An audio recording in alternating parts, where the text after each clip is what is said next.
Well, good evening and welcome to our inaugural 2G Tuesday program. My name is Thorin Tritter. I am the Museum and Programming Director at the Holocaust Memorial and Tolerance Center of Nassau County, located in Glen Cove, New York, and I'm delighted to welcome you to our program. Our 2G Tuesday series is something that builds on our successful Sunday with Survivors series, which we've been offering for the past year. And I hope will provide a venue for the children of Holocaust survivors to share their parents' stories and to safeguard them for future generations. Tonight, we are honored to have Fred Gross, who's going to share his parents' stories with us. It's really an incredible set of stories, and I'm very much looking forward to hearing from him. But before we get to that, I do want to, as I always do, share some other announcements with you. And so first, I want to remind you that today is Giving Tuesday, and we would be very grateful for your financial support. Just go to our website, click the big Give Now button, and make a donation to help support our programs and to sustain our efforts to combat racism, anti-Semitism, and prejudice, and to sustain the history of the Holocaust. So please go to our website and make a donation, especially today on Giving Tuesday. The time of year when we're thinking about giving gifts and giving to others, please consider making a gift to us. In terms of upcoming programs, I am going to be on tomorrow at 11 for my next Curator's Corner, the series of short programs that I do about particular objects and images in our collection. Tomorrow, I'm going to be talking about a large photograph in our second gallery that shows the 1934 Nazi Party rally in Nuremberg. And I'm going to talk about the Nazi Party rallies in general and why they were so important for the Nazi regime. I also want to mention that beginning this Thursday and running through this Saturday, so only for a very short window, HMTC is one of the organizations participating in the Champions for Charity event at the Americana Manhasset and the Wheatley Plaza malls. So if you're going to do any shopping, before you go online, register, get a champion number, and then when you're shopping, you give that champion number to the stores, and 25% of your pre-tax purchase will be donated to HMTC. So hopefully you'll get some nice stuff by shopping, and we'll get 25% as a donation. So I hope you'll consider doing that. And then one more program to mention. On Thursday, December 9th, we will be hosting a presentation by the Executive Director of the Israel Forever Foundation, Dr. Ilana Heidemann, who's going to be joining us from Israel to talk about the universalization and abuse of Holocaust history. So I hope that those are a couple of programs that you'll be interested in. You can see a full list of all of our upcoming programs on our website at www.hmtcli.org, and then click on the events tab. Okay, on to our program. Let me take this down. Onto our program tonight.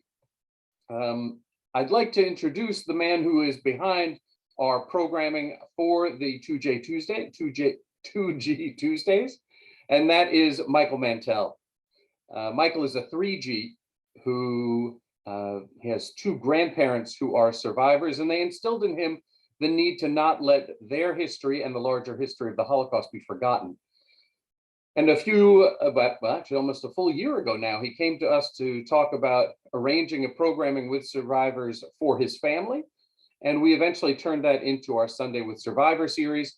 And then a couple of months ago now, he came to me and he said, Thorin, can we expand this and do it not just with survivors, but also 2Gs?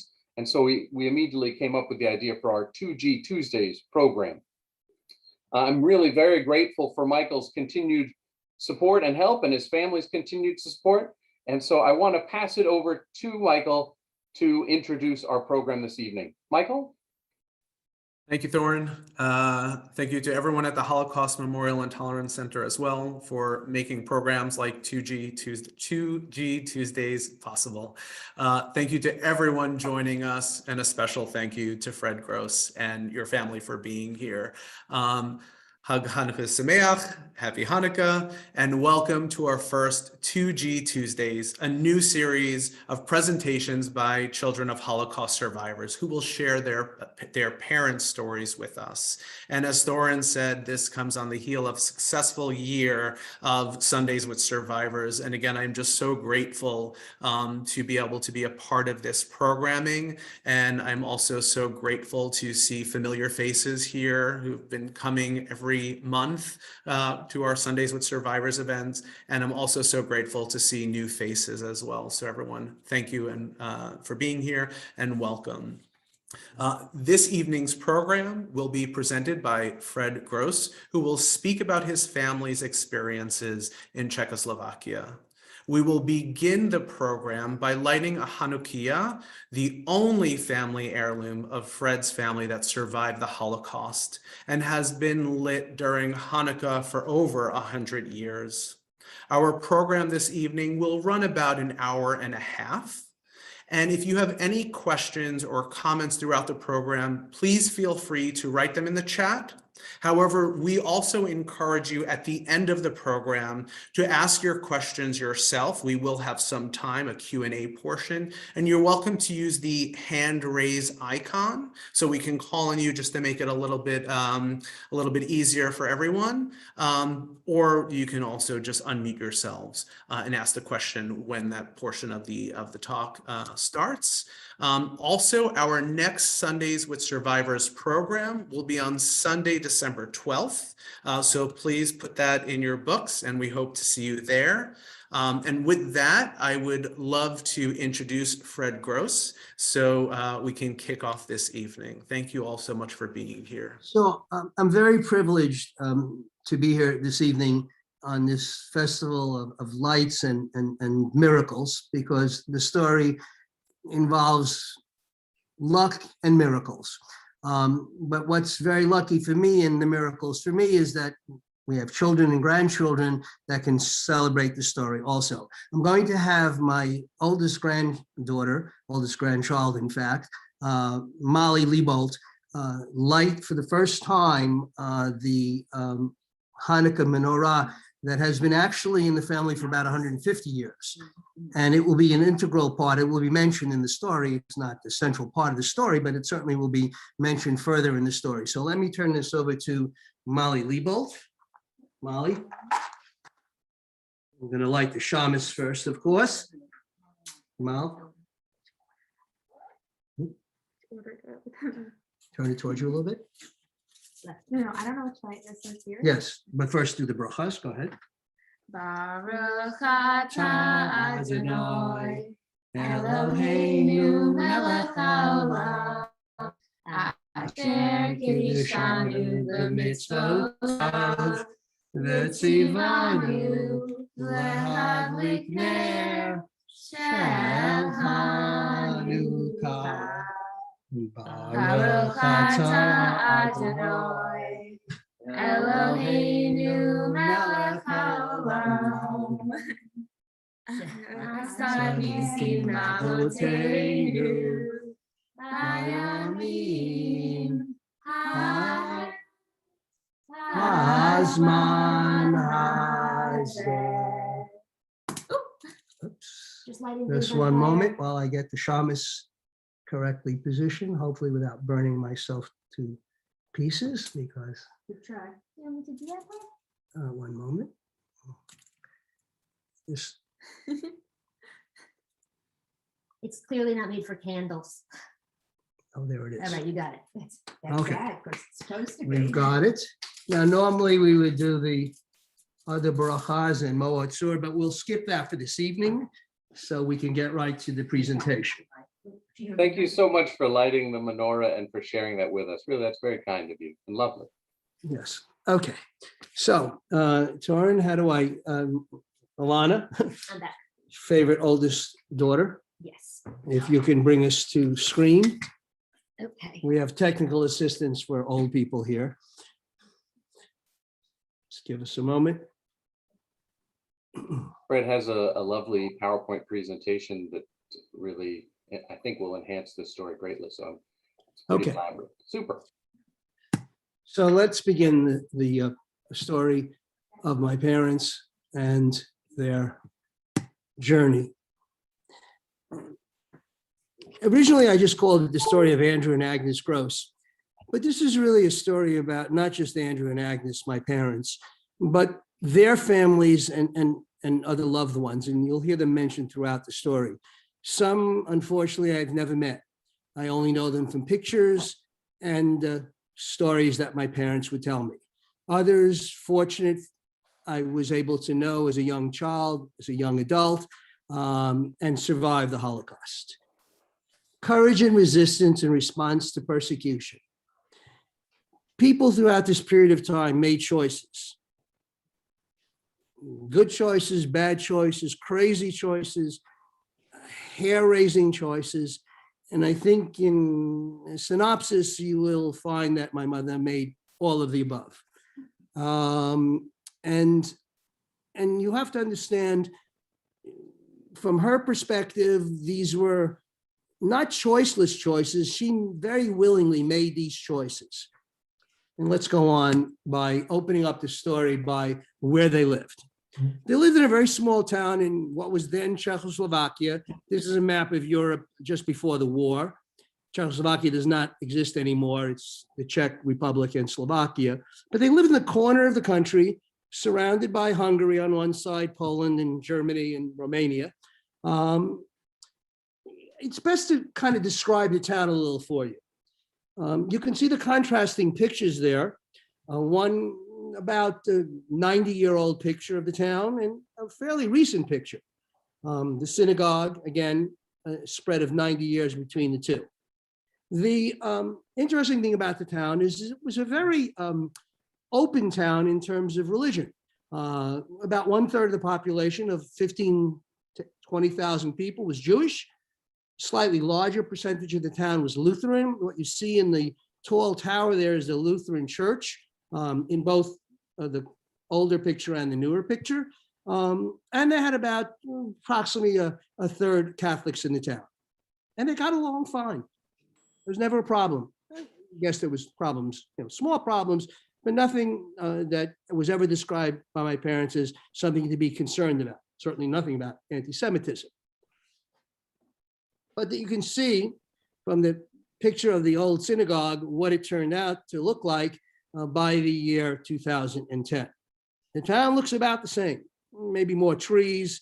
That large plaza you see in the black and white picture will be important later in the story, so keep that in focus for a while.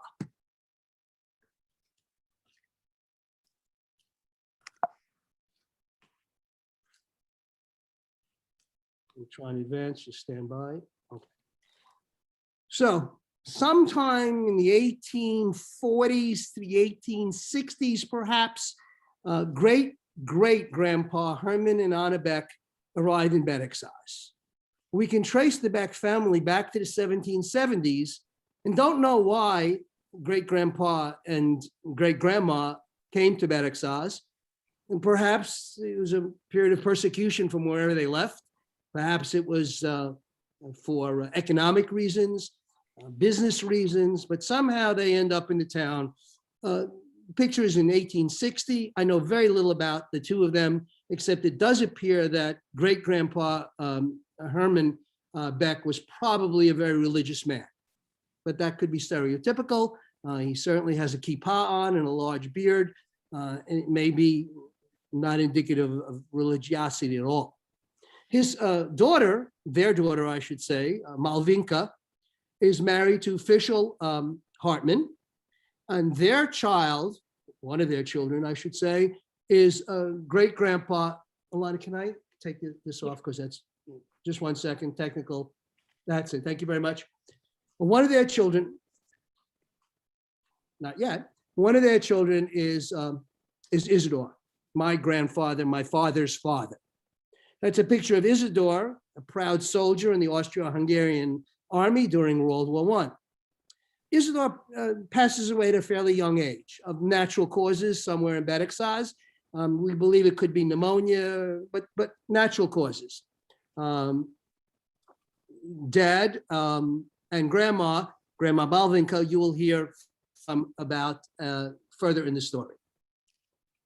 I date everything as close as I can because it gives you an idea of people's ages. Dad was born in 1910, as was mom. So just do the subtraction quickly and you'll know roughly how old they were in each picture as they start coming up in the slide presentation. This is Dad's family. The only person who's not in the picture is Ilonka. Ilonka also passed away from natural causes. That's his older brother, Bela, very important in the story, so keep him in focus. Grandpa Isidore before he passed away, and Unsi, who will come back in the story again, and Grandma Malvinka, also pivotal in parts of the story. Picture was 1919, I'm guessing, so Dad's about 9 years old. I'll describe the family to you in a moment in terms of background and what their vocation was, or in a few moments. This is a picture of Dad with his high school buddies playing in the backyard or the area near the home with some other friends of his. I believe that could be his younger brother, Jussi, on the shoulder of his friend. That's Dad off on the side. Again, around 1926, guess that he's probably 16 to 18 in these pictures. Dad was from a very wealthy family. They owned 3 vineyards in the town and outside the town. They actually owned a vineyard in Trieste. That's a picture of the house that he grew up in. There were 3 generations in that house with him. Great-great-grandpa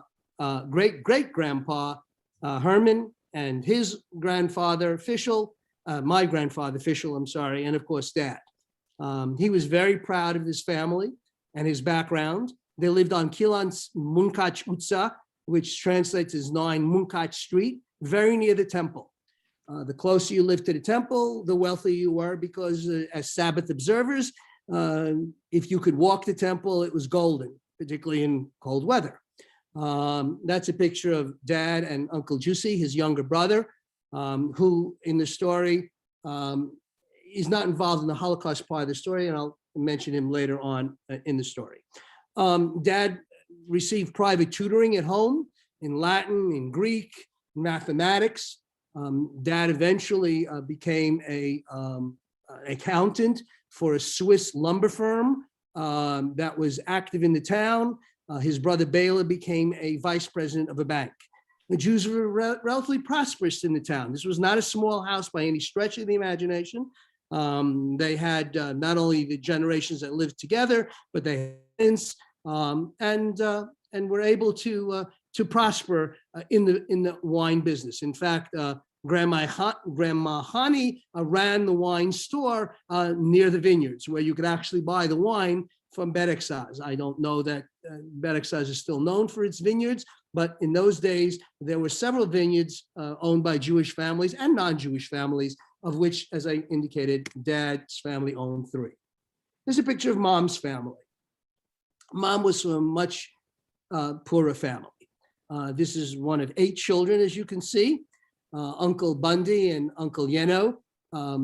Somehow, and when I don't know the factual pattern completely, I will tell you, somehow got to the United States before the Holocaust broke out.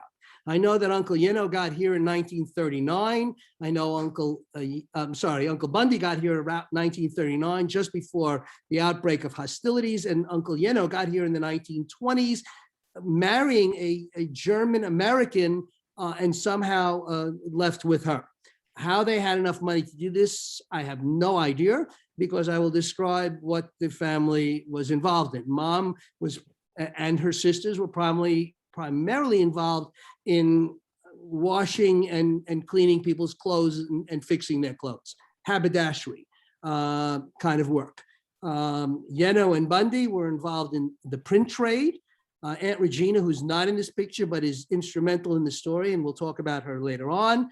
Uncle Imre passes away of normal circumstances, and Grandpa Samuel or Shmuel, we'll talk about again later in the story. Very important in the story later on is cousin Renee. Her picture you can see in the front. We don't know what ever happened to Aunt Urgi. Uncle Lajos and Aunt Ava, we do know and have information about. The famous story that I've heard told is that when Yeno and Bundy would come back from work in Budapest in the print factory, sometimes the apartment that the family was living in was vacant.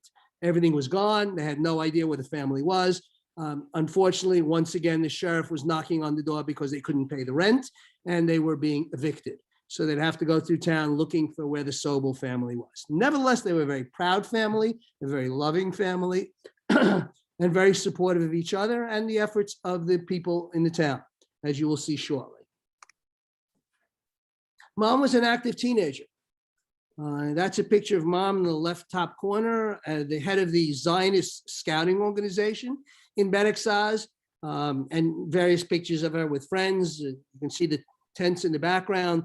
Again, this was a scouting group. She was part of the Hashomer Zionist organization that Bela was the chief leader of. Great-grandpa Fischel, who you saw earlier, was the person who most promoted Zionism in Beregszasz. He supported Zionist schools. He supported the scouting organizations. He built schools and convinced parents to send them to Zionist schools where they learned Hebrew, they learned scouting, they learned the principles of Zionism. And as you will find out shortly, that's a picture of great-grandpa Fischel, went to the Second Zionist Congress in Vienna in 1898. He and Bela, very privileged to even be there when Herzl was the Second Zionist Congress, where Chaim Weizmann appears for the first time. We do have a family picture of Chaim Weizmann at the Congress. We don't have a picture of Dr. Herzl. So he's very instrumental in pushing the Zionist cause, coming to the conclusion that a Jew living in Europe was never going to be safe, and the Jewish people needed a homeland, Eretz Yisrael, then Palestine, and he was going to do everything he could monetarily and politically to bring that dream to fruition. Supporting the scouting groups so they would be prepared for life in a kibbutz in a very difficult part of the world in terms of temperature, in terms of just basic living conditions. This was his drive, and Bela, Mom, and Dad were very much part of this Zionist love and dream. And here's the Hanukkah menorah. And this is a picture of a Hanukkah party brought for the young children by the Hashomer group, the Beitar group, which is, I guess, more right of center of the Zionist movement. I mean, these are broad generalizations, ladies and gentlemen. I'm not going to say every Hashomer individual was left and every Beitar individual was right of center in terms of the Zionist movement, but I think that's a fair statement. So this is the Hashomer Hanukkah party. You can see Dad is dressed up. Mom was ahead of the group with Bela, so she wasn't dressed up, but you can see some other people with phony mustaches. I don't know the other individuals. And this is what was done by the Hashomer group. The Beitar group was responsible for the Purim parties, the Purim celebrations. And there you can see the Hanukkah menorah that I believe goes at least as far back as great-grandpa Fischel. So I date it in the 1880s to latest 1900, and possibly could go back as far as Herman Beck. We are not sure who actually was the first possessor of this menorah. The question you will think about is, how did it survive the Holocaust? And here you can see the split between the two brothers. There were times that the two brothers, Bela and Dad, didn't speak with each other. Dad was a passionate member of the right of center Zionist organization, Beitar. You can see him with his troop, Darga Gimel, third level, a Brit Troubadour. And you can see Uncle Bela with his more left-leaning Zionist organization going to a scouting jamboree of some kind in Beregszasz. Interestingly, behind Dad is a precursor, of course, of the flag of Israel. You can see it was a very simple Star of David on a white sheet. Early drawings from the first Zionist and Second Zionist Congress, Basel, had early drawings of this. Of course, this is not the official flag of Israel. Israel didn't exist. We're talking about 1928 in these pictures. Dad's approximately, obviously, 18 years old. So how did the two of them get together? Mom was from a poor family. Grandfather Fischel encouraged people from rich and poor families to send children to the Zionist schools. Mom went to one of those schools, supported by great-grandpa Fischel. To make a long story short, they fall in love, and they make a commitment to each other on September 26, 1935. Again, just focusing 4 years before war breaks out. The wedding is described by Mom and Dad in his autobiography to be quite spectacular. People line the streets, scouts, Boy Scouts with blue candles, Girl Scouts with white candles. Carriage drew the loving couple to the great synagogue where they were wed. Right after the wedding, they quickly changed their clothes. Very rapidly, I understand, because they were leaving Beregszasz. And in 1936, late 35, early 36, they arrive in their dreamland, Palestine, Eretz Yisrael. And they are prepared for a life in a kibbutz somewhere outside of Tel Aviv. Blank in the story, I don't know where the kibbutz was, and I don't have any way yet of tracing back, but I'll work on it. You can see great-grandpa Fischel is there because Dad's entire family, except for Uncle Bela and his wife Lily, emigrate to Israel in that period, late 35, early 36. There's Aunt Unsi. Uncle Jussi is not in the picture. He's also in Israel. No one from Mom's family goes with them. Very important to remember that. And so they begin a life in a very difficult part of the world. There's extreme heat, there's typhoid, there's malaria, there's an Arab population that's not too thrilled about the Zionist movement. There's the British Army not too thrilled about the Arabs or the Jewish immigration. And Dad and Mom, who are Dad less than Mom, not used to really hard work, are really struggling.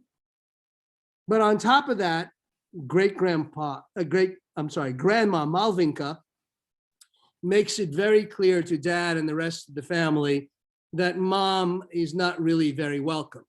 After all, she is from the other side of the tracks, and it was beneath Dad to marry such a poor woman from such a poor family. So combined with all of that, they make one of their choices, a monumental choice, as you will see in a moment, and they turn and discuss and decide to leave Eretz Yisrael and return to Beregszasz in 1938.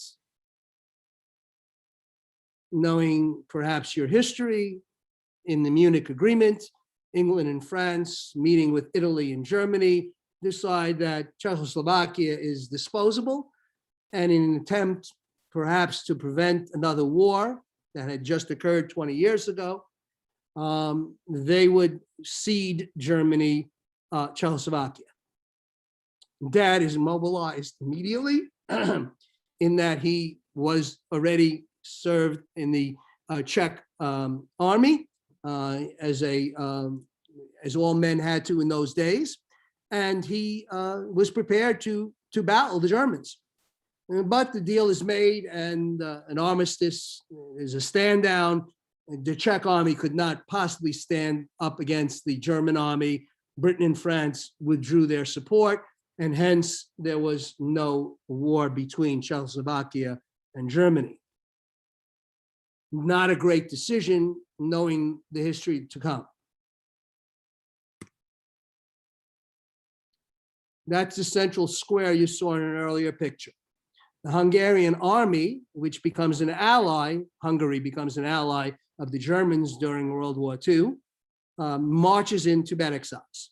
There are elements of the German army there also, and Czechoslovakia ceases to exist as a country. This beautiful, wonderful country where my parents raved about their freedoms, their religious freedoms, their ability to own vineyards, to ride in carriages, to own homes, to participate as full human beings in the life of the city, suddenly is taken away. They are now part of a part given to the Hungarians as a protectorate. The northern part, the Sudetenland primarily, where heavy industry exists in Czechoslovakia, is taken over by Germany, and the middle portion of the country ostensibly is autonomous, but is really under control of Germany.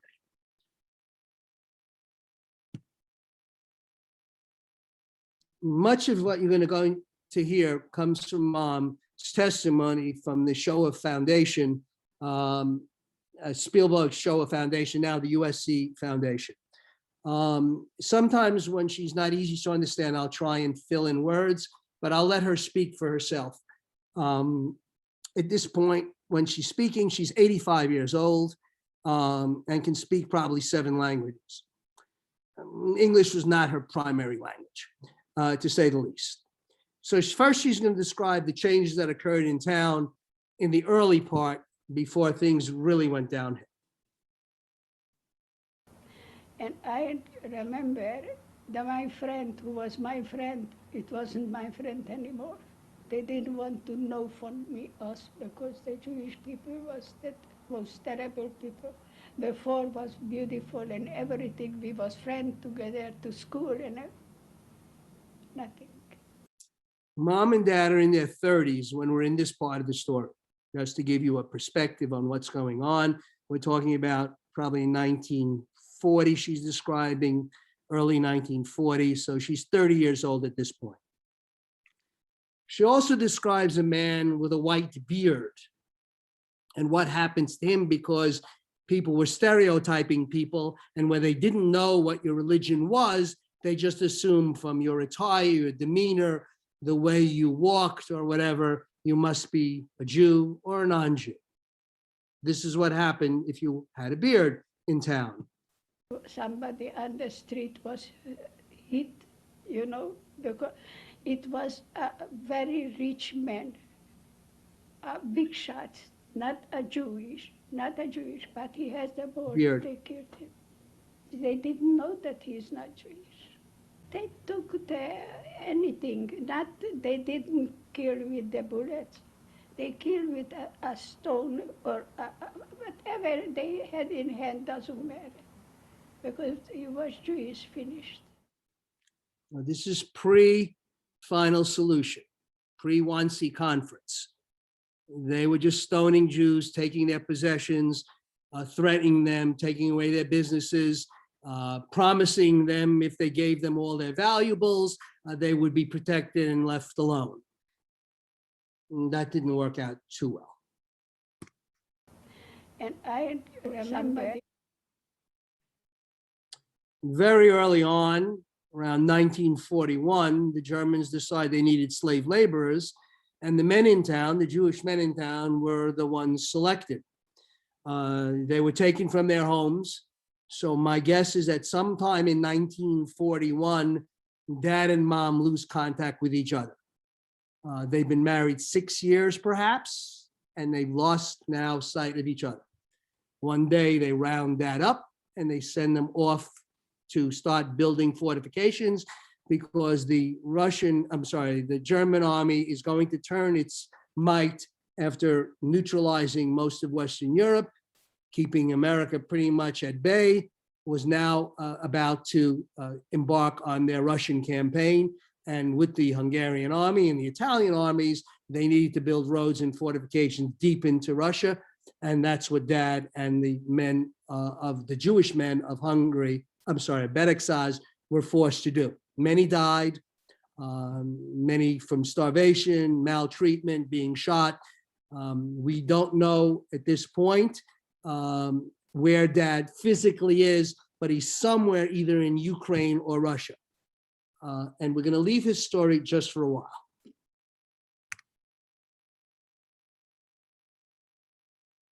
The date is very important. It's April, May of 44. Mom is 34 years old.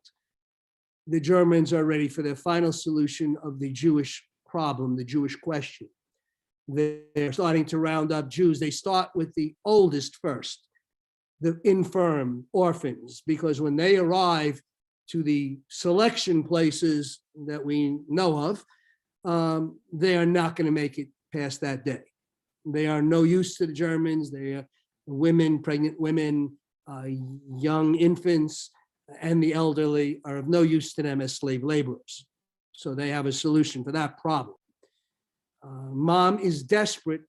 One day she cannot find Grandma Chani and Grandpa Samuel, her mother and father. Remember, her family is all in Israel. I'm sorry, is in Beregszasz. Dad's family, except for Bela and Lily and baby Paulie, are all in somewhere on or abouts in Tel Aviv. Mom is going to describe the desperate search she undertakes and a decision she makes, a choice she makes. When I went to the synagogue, I didn't see my parents. So I went to ask them I should go to work in the kitchen, and they let me go to the kitchen. So every day, when the big, there's a couple, I don't know, 5, 6 Jewish people, sick, old, was in the synagogue. So every single day I went with and took them food and the others and everybody. And then came the time and they threw them out too. So when Mom, looking for her parents in the synagogue where she knew the older people were being kept, didn't go into hiding, didn't run, knew things were not going well for Jews in town at this point, wasn't enough that they took their identity, their jobs, their dignity. Now they were going to round them up for who knows what. And she decides, instead of hiding, seeking refuge, she goes back day after day to help the few sick people who are still in the synagogue.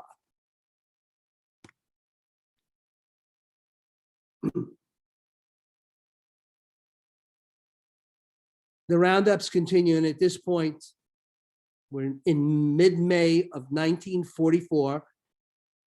To be exact, May 18th for Mom of 1944, they start rounding up the younger Jewish population.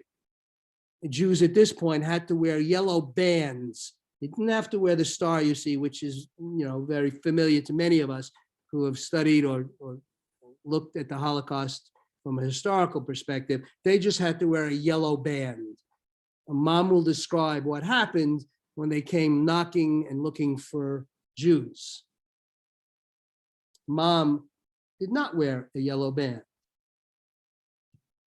I didn't have to wear the yellow band because they told me that I am not Jewish. They came to the house and they told me I am not Jewish. I went to the camp where all the Jewish people came together, a factory. Also, they sent me home. I said, I'm sorry, my mother and father is Jewish, I am Jewish. Mom actually says, if you're rounding up Jews, even though I don't look Jewish and you have no records, because poorer people didn't have a lot of records, didn't belong to big shuls and temples and stuff. There were a few beyond the Grand Temple. She didn't look Jewish, whatever that meant to the Nazis. She wasn't wearing a yellow band. She was clever enough not to put that on. Yet she goes to the ghettos where the Jews are being rounded up and say, wait a minute, you're rounding up Jews? You got to take me also.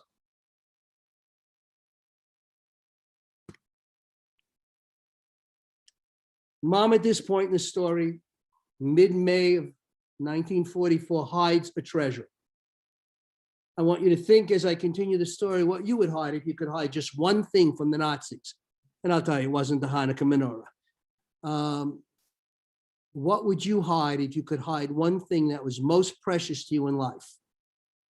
Knowing you didn't know where you were going and knowing that things were not going well. This brick factory, which was very common in town, bricks were made in the town of Beregszasz, aside from the vineyard, there were cigar and brick factories. She's going to describe a cigar factory where the Jews were housed for a while, mid-May of 1944. They took them to Beregszasz, and from Beregszasz, everybody went to the chicken factory, to this factory. And we was laying one after. It was so terrible. It was so, the children was crying. The bigger one was screaming. We didn't get food. We didn't get nothing. Not knowing the absolute panic and pandemonium that must have existed. Lying on the floor, no food, no water, dogs barking, German troops, because by May of 44, the Germans had entered Beregszasz, not trusting the Hungarians, who they thought would cut a deal before the war was over. So now they were dealing with German troops. They took them.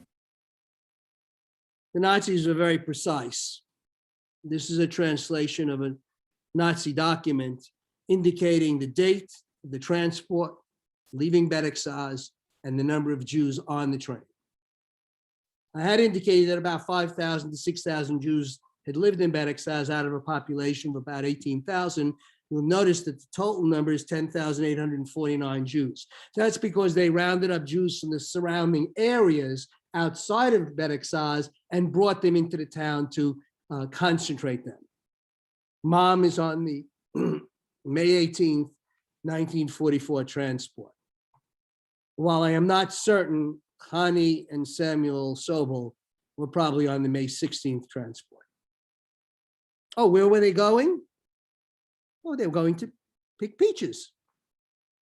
And they should write postcards about what a wonderful trip they were having, because that's what the Nazis told them. We're going to pick peaches. We're just moving you into a safe area where you can pick peaches. And by the way, when you arrive there, you'll write a nice postcard to your family that everything is fine.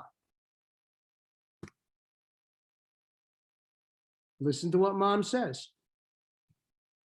Then they said you could write a letter home, your friends, whatever it is, because they thought that we will write how good we were picking peaches and everything is beautiful and it's good.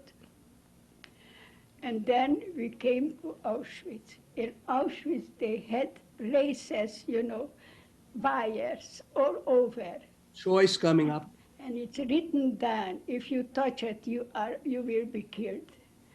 Nobody, how many thousand and thousand people, nobody touched it, nobody want to die.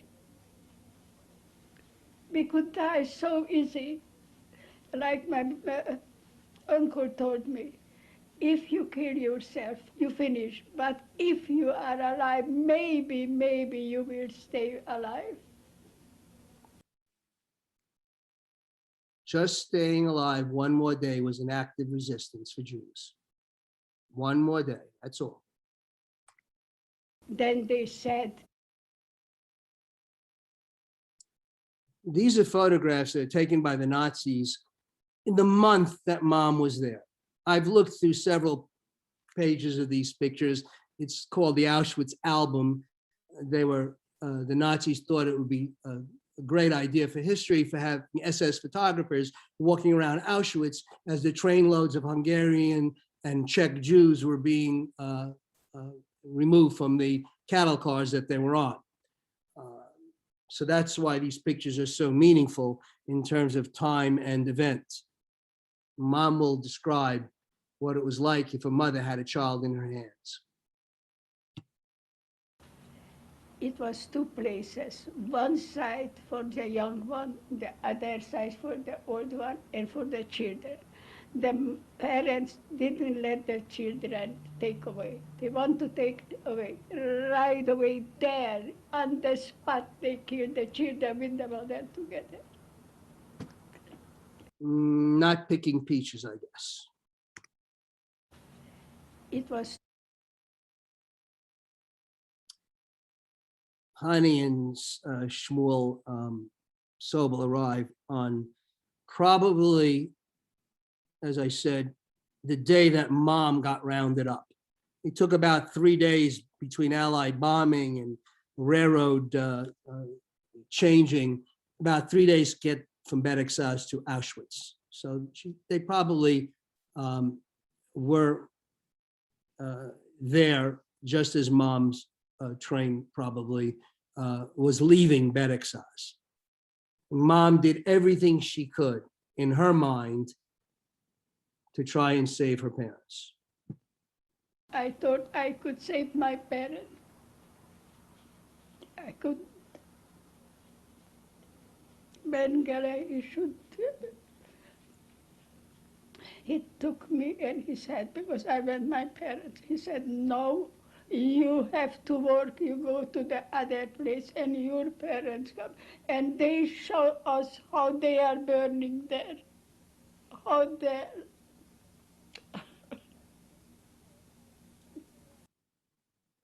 Mom describes a incident that probably happened with an SS doctor, soldier, who, when Mom asked where the parents were, pointed to the ashes leaving the gas chambers.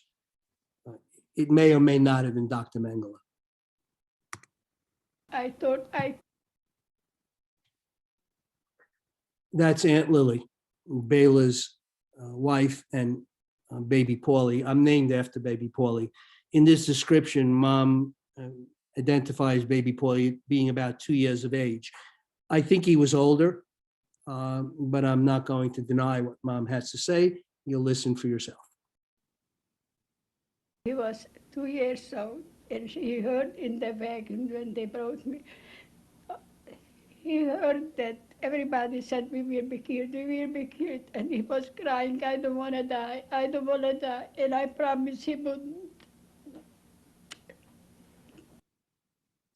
Mom wasn't successful. He was 2 years. All we can tell you about Uncle Bela, and this is his picture as a proud scout leader for the Zionist organization. At some point, they rounded him up. He ended up in the Buchenwald concentration system, and we never heard from him again. According to records, we believe he perished in Buchenwald at some point after incarceration. Just to give you a sense of how people had no idea what was going on.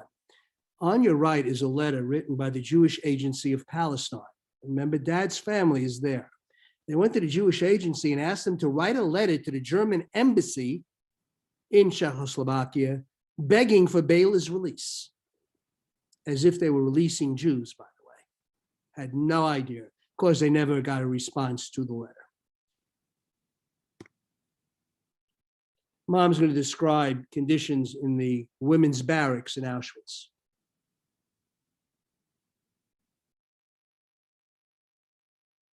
It was so terrible hot, or it was so terrible cold that it was impossible. You know how we were, like this room, you know, and this was a hall. And in this hall, 6 people, they push us in, you know. We couldn't sit up. We were laying down, you know, because they didn't let us go anywhere. It was so. Cousin Renee. Cousin Renee, you saw in an early picture of the family. She's about 14 years old to 15 years old, arrives in Auschwitz with her mother. Her mother doesn't survive Auschwitz. Cousin Renee stops eating.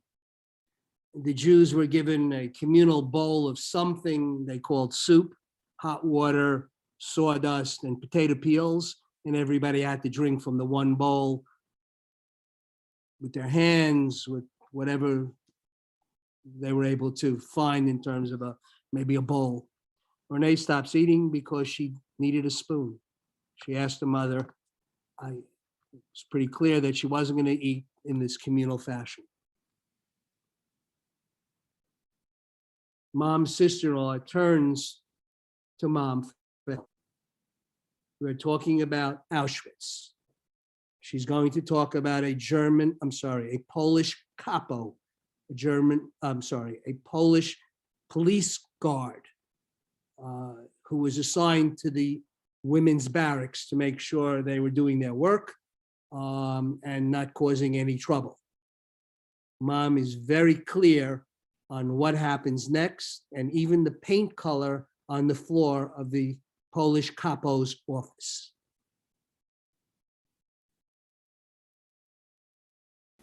And then comes the time she have to drink. No such a thing as one to drink. And she couldn't. She couldn't. At the 1 day, 2 days, 3 days, her mother came to me, Agnes, help us, Renee would die. She didn't even touch anything. Please, I beg you, go. Bring me a spoon. Well, how can you give a spoon for somebody? That was a couple from Poland. Capo.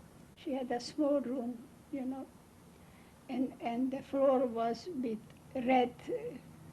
It was painted with red. So I went to her and I said, I would love to work because it was very hard to sit there, you know.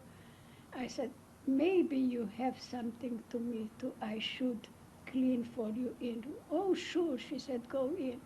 She left and I jumped in the drawer and I took out and I put it in and I ran and my niece was saved. Just to keep her niece alive for one more day, she steals a spoon from a Polish guard's office. You can imagine what the consequences would have been if she was discovered rummaging through the drawers of a Polish guard's room. Just to keep Renee alive one more day. And this is a German document. Mom is no longer a human being. She's now slave laborer 12888. She arrives as indicated in Auschwitz. You can see some more indications there.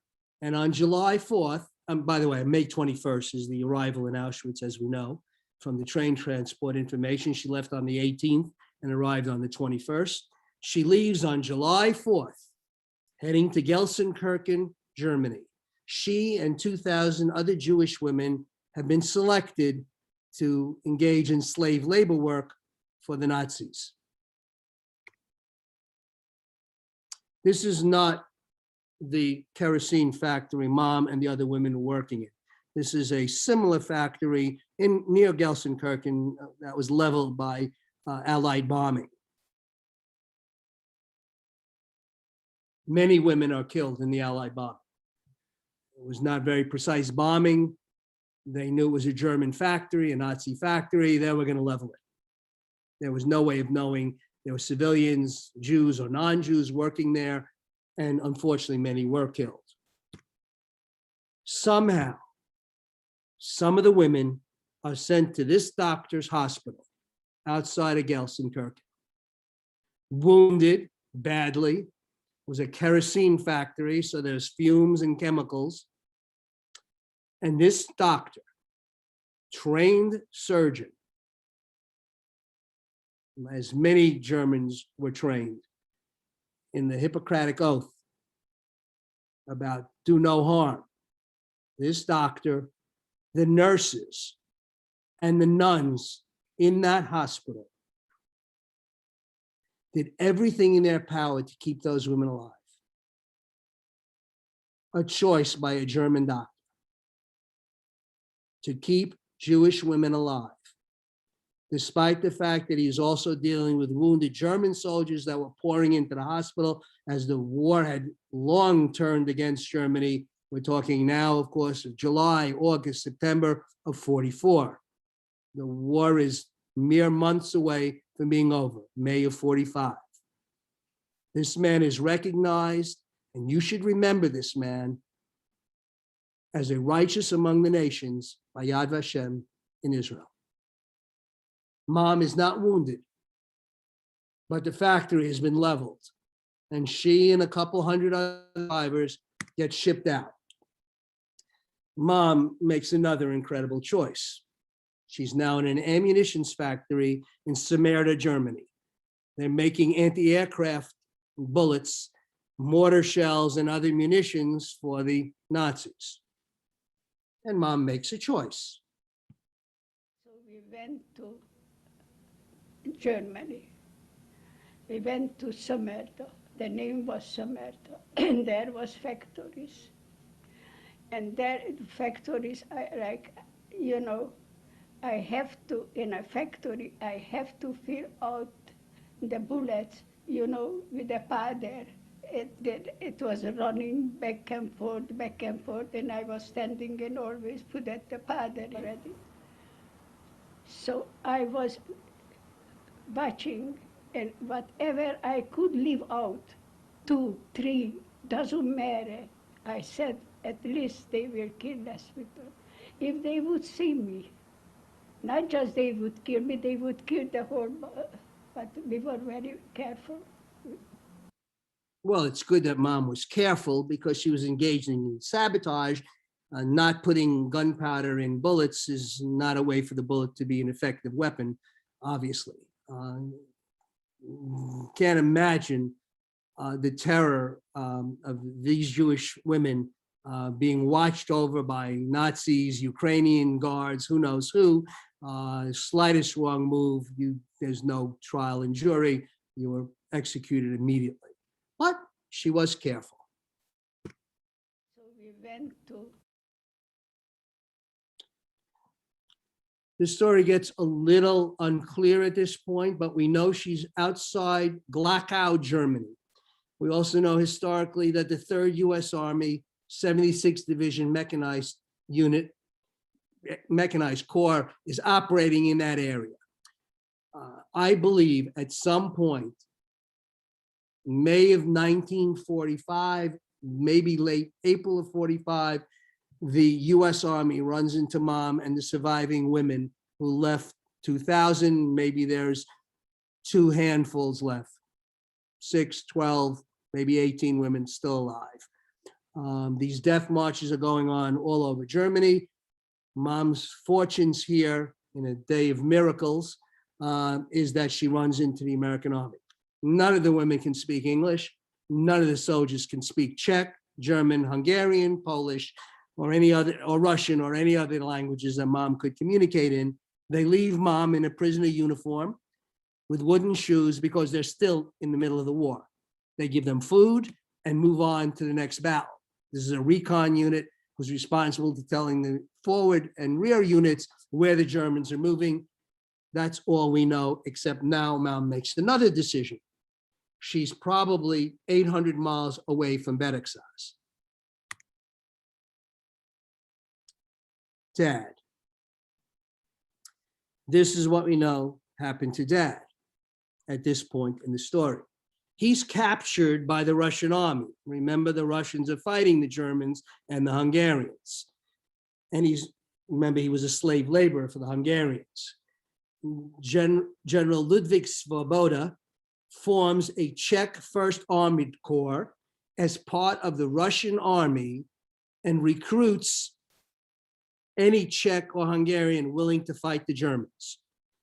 Dad volunteers, is wounded twice in battle. One time they force raw sulfur drugs down his throat to keep him alive. He describes a friend who traded a watch for the sulfur drugs from a medic.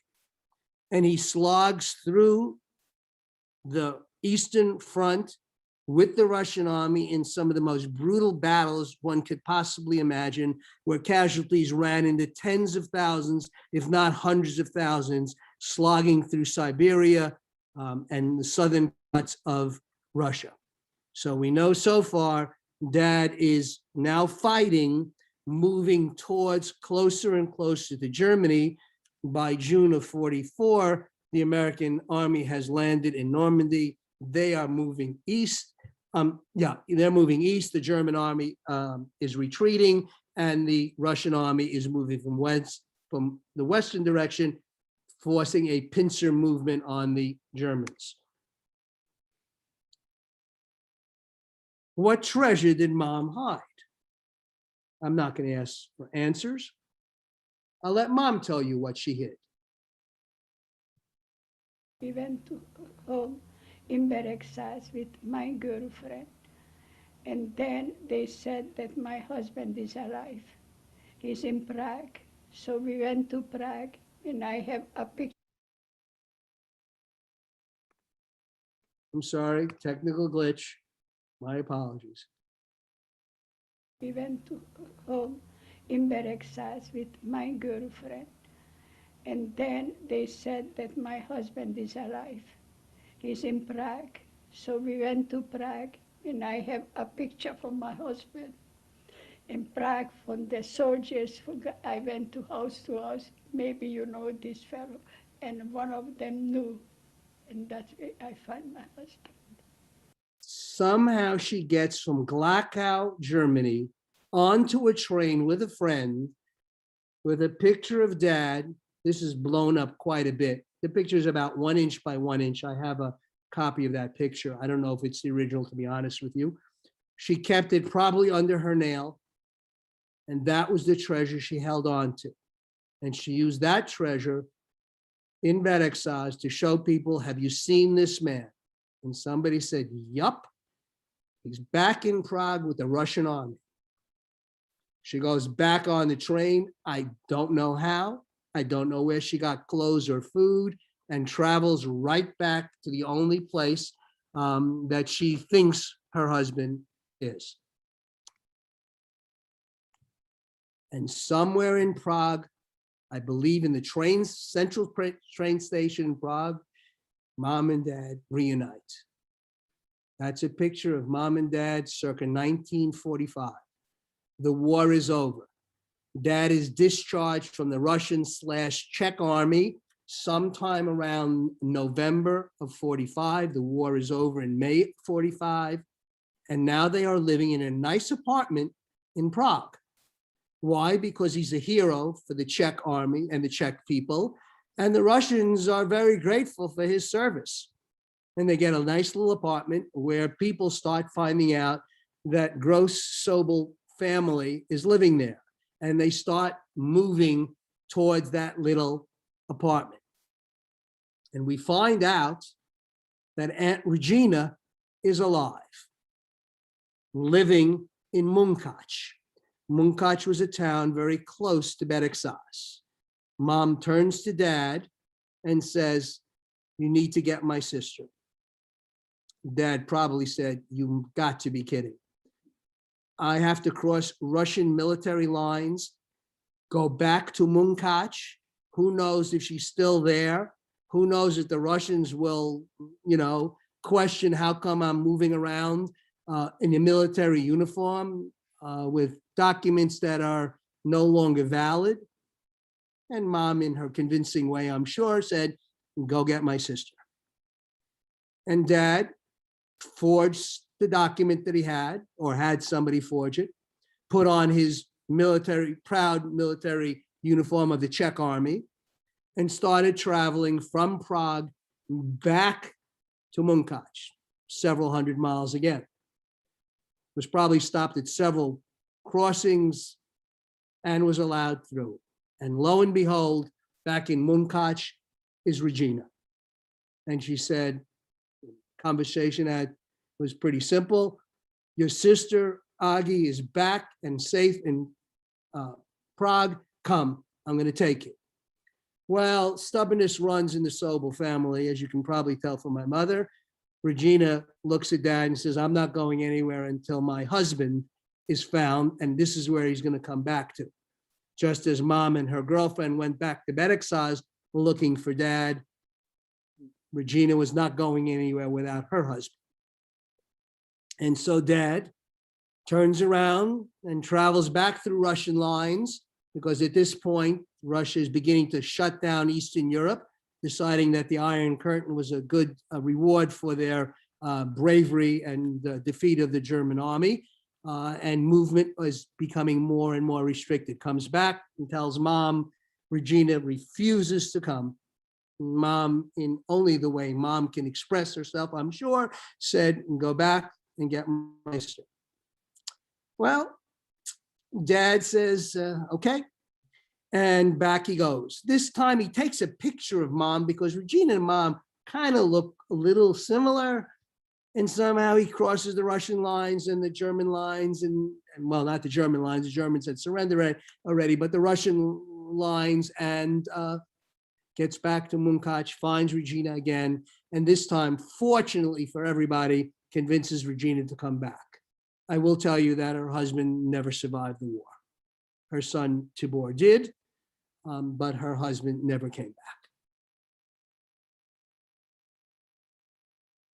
Yeno and Bundy, mom's brother and sister who are living in the United States through some miracle before the war, gathered paperwork and assistance through Highest, gets the necessary paperwork to emigrate to the United States. Not an easy task. America was not open before the war to Jews and immigrants, nor was it very open right after the war. They were more than happy to leave the Jews in displaced persons camp, sometimes the same camps that they served as slave laborers in Germany and other parts of Europe. But they have the paperwork. And so they begin a trek through, and by the way, this is a map of their travels. So while I'm talking, you can see the various sites where mom and dad were. It's keyed in. Each of them traveled about 10,000 miles during this period of essentially 1939 to 45. And so now they are starting to move towards Göteborg, Sweden, where there's a boat taking immigrants who have the correct paperwork, of course, to the United States. I do have the documents from the ship showing their passage. But when they get to the ship, all refugees have to be examined by doctors, by Swedish doctors. And they look at mom and they look very askance because they turn and they probably spoke in German to mom and dad because a lot of Swedes could speak German, although I'm not sure how they communicated with each other. And they said, your wife cannot travel.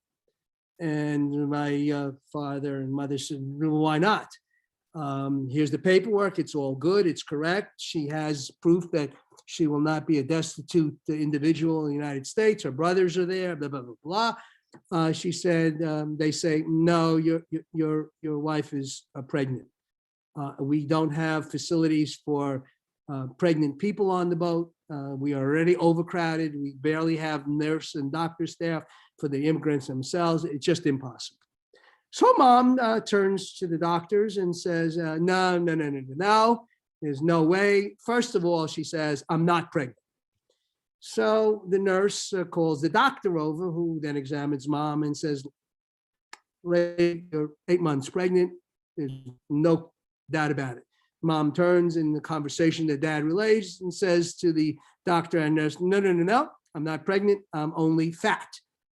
Well, needless to say, this conversation doesn't go too far. They're both desperate. I'm sure there's lots of crying and begging. And eventually the captain of the ship says, you can come on the ship.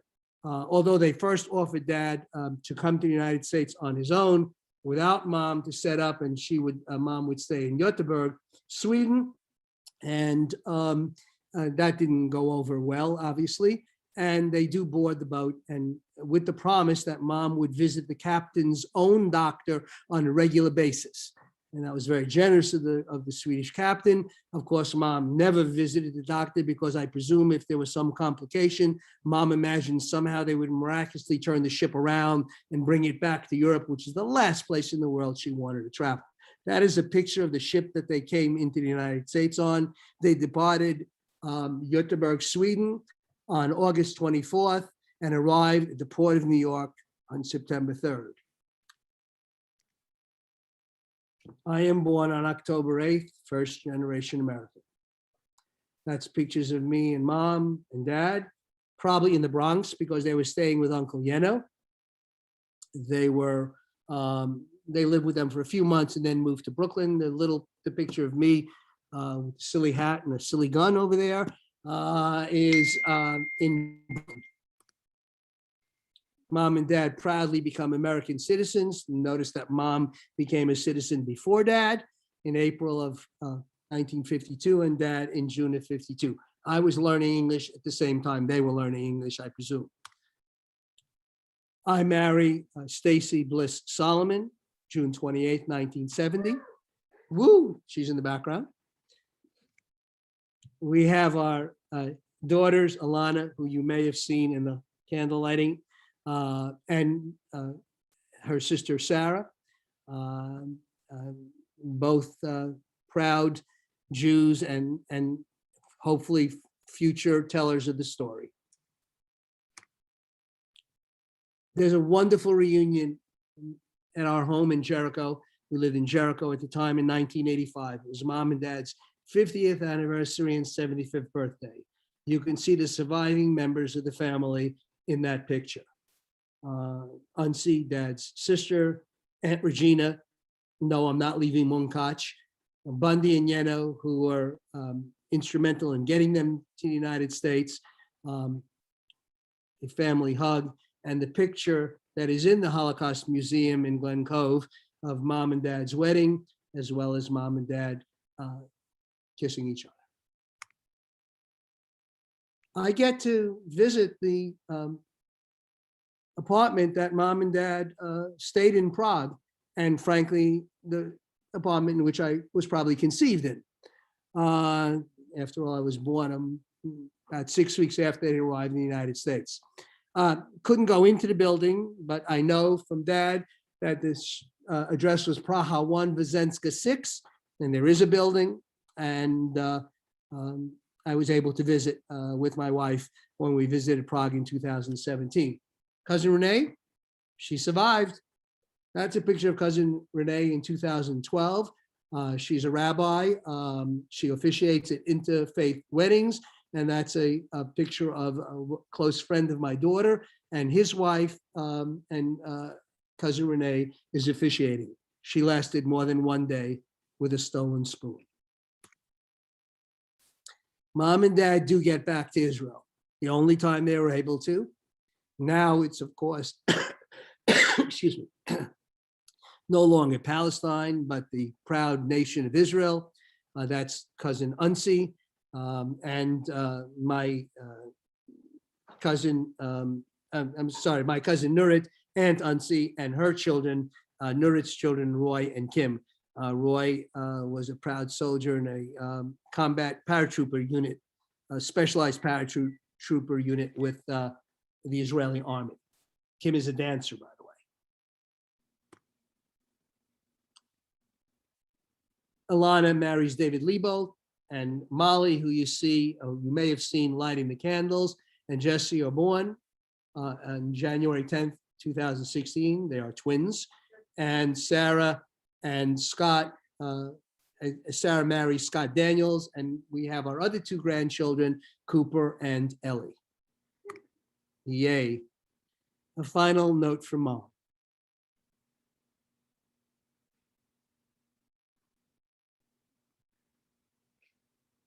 Mom passes away just shy of 95 years of age of natural causes, and dad passes away at the age of 81 of cancer.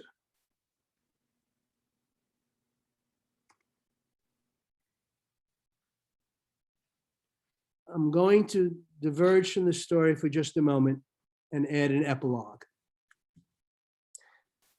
This part of the story occurs in probably 5 to 6 years ago. I was traveling to a meeting in the town of Huntington with a resident who lives in the area that I live in currently with my wife. He was a US soldier, Ed Hofspiegel. He's passed away since. And he relayed the following story to me as we're driving to the town because I was interested. He's a US soldier, World War II, you know, I'm interested in hearing his tale. I want to emphasize that he has never heard the story that you just heard. No part of it, no inkling of the story. and he relays the following to me. He and his buddy, around December of 44, bitter winter, is stationed with troops of the American Army, 3rd U.S. Army, in the northeast corner of France. And they're kind of relaxing because there's not much combat going on in that area. Most of the combat was going on during that period of time near the Belgian front, the German front, and it's pretty quiet at that point, in France in particular. Yet suddenly they are roused up and told to get their gear, mount on armored vehicles, and immediately be prepared to come to the front. It seems that the German army had launched its massive offensive against the US and British line in the Ardennes forest of Belgium and punched a major hole in the line. Thousands of Americans were captured and Brits, as well as many casualties. And he was told to come up with his troops, raw troops, because they had only been in combat for a couple of months, if it was even combat at all, and hold the line. He's assigned to the battlefront in what has been, is now referred to as the Battle of the Bulge. And he and his buddy are told to scout out and report back to the rear any German troop movements in the snow and in the winter. And as Ed described to me, he couldn't even see his hand in front of him, let alone seeing a German soldier moving forward on the front or any German action. He and his buddy contact rear headquarters and said, we can't see a thing. Headquarters tells them to hunker down for the evening, dig a foxhole, and stand by for further instructions because they can't see anything either. And so they dig a foxhole and they spend a cold night in the Ardennes forest somewhere in Belgium. The next morning they wake up.